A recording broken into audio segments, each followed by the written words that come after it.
Marami tayong comment na katulad dito, "Paano ba mag-apply 'yan sir?" At sana kumuha sila dito sa Pinas.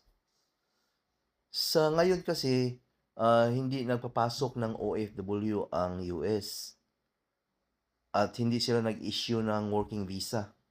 Pero sakali na magpapasok sila ng OFW dito, ito yung difference. Kung pumunta ka dito na OFW or pumunta ka ditong immigrant. Kung pumunta ka ng OFW dito, kailangan may dala kang pera, pang-umpisa. Kailangan kang pera pang-rent ng apartment, mga pagkain mo, at transportation, kailangan ka ng sasakyan. Walang jeep dito sa US. At 'pag pumunta ka ditong immigrant, 'yun madali lang 'yun kasi may nauna na dito, 'di ba? Tutulungan kang kumuha